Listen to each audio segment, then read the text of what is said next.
الحمد لله وحده والصلاة والسلام على من لا نبي بعده أما بعد فأعوذ بالله من الشيطان الرجيم بسم الله الرحمن الرحيم وإذ قال إبراهيم لأبيه آذر أتتخذ أصناما آلهة إني أراك وقومك في ضلال مبين وَإِذْ اور جب قال کہا ابراہیم علیہ السلام نے لِأَبِيهِ آذر اپنے باپ آذر سے أَتَتَّخِذُ کیا تو بناتا ہے أَصْنَامًا آلِهَةً بت کو معبود انی بے شک میں اراکا دیکھتا ہوں تجھے وَقَوْمَكَ اور تیری قوم کو فی ضلال مبین واضح کھلم کھلی گمراہی میں۔ پیچھے آپ گزشتہ آیات میں یہ بات سماعت فرما چکے تھے کہ اللہ رب العالمین نے توحید کی عظمت کو، توحید کی شان کو بیان فرمایا، توحید کی حقیقت کو بیان فرمایا اور توحید کے حق ہونے کو بیان فرمایا اور شرک کے باطل ہونے کو، شرک کی مذمت کو بیان فرمایا۔ اب اللہ رب العالمین اس آیات مبارکہ میں مشرکین مکہ کی مذمت کو بیان فرما رہا ہے جناب ابراہیم علیہ السلام کی سیرت کے ساتھ۔ اس کی وجہ مفسرین نے یہ لکھی ہے کہ جناب ابراہیم علیہ السلام جو تھے، اللہ رب العالمین نے ان کو ایسا رتبہ، ایسی شان، ایسی عزت دی ہے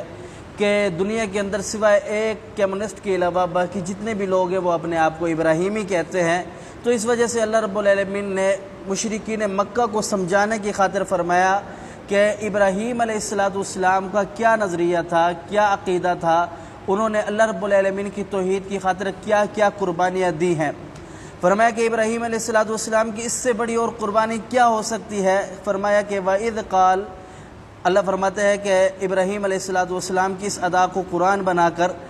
ابراہیم علیہ السلام نے جب کہا، اب ابراہیم نے لِأَبِيهِ آذر اپنے باپ آذر سے أَتَتَّخِذُ أَصْنَامًا آلِهَةً کیا تو معبود بناتا ہے، بتوں کو بناتا ہے ہاتھ سے تراش کر، پھر اسی سے عبادت کرتے ہو،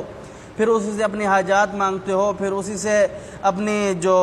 ضرورتیں ہوتی ہیں ان کو آپ پورا کرنا چاہتے ہو، ایسا ہو نہیں سکتا۔ فرمایا انی اراکا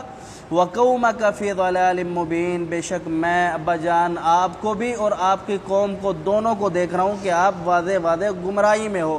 تو اللہ رب العالمین نے مشرکین مکہ کو یہ سمجھایا کہ جناب ابراہیم علیہ السلام کو تو آپ مانتے ہو نا، انہی کے بت بنا کے آپ نے رکھے ہوئے ہیں، لہذا ابراہیم علیہ السلام کا عقیدہ یہ تھا کہ وہ کہتے تھے کہ ایک رب کی عبادت کرو، ایک رب کے سامنے جھک جاؤ، ایک رب سے مانگو، لہذا انہوں نے یہ بت بنانا یہ ان کی سنت نہیں ہے۔ اگر آپ ابراہیم علیہ السلام کو مانتے ہو تو پھر ان کی اس بات کو بھی مانو کہ جو اللہ رب العالمین اس قرآن پاک کے اندر ارشاد فرما رہے ہیں کہ ابراہیم علیہ السلام مشرک نہیں تھے۔ تو ابراہیم علیہ السلام کی جو سیرت ہے، پوری کے پوری سیرت جو ہے وہ ہمیں اس بات کی دعوت دیتی ہے کہ پیغمبر ابراہیم علیہ السلام نے توحید کی خاطر بڑی قربانیاں دی اور اللہ رب العالمین نے ان قربانیوں کے نتیجے میں ابراہیم علیہ السلام کو انعام دیا۔ انعام کیا دیا؟ خلیل اللہ نے اپنا دوست بنا لیا۔ تو جناب ابراہیم علیہ السلام کی اللہ رب العالمین نے صورت کو واضح کرتے ہوئے مشرکین مکہ کو یہ سمجھایا کہ ابراہیم علیہ السلام کا یہ طریقہ نہیں تھا۔ اللہ سمجھنے عمل کی توفیق دے۔ اقول قولی ھذا استغفر اللہ لی ولکم ولسائر المسلمین۔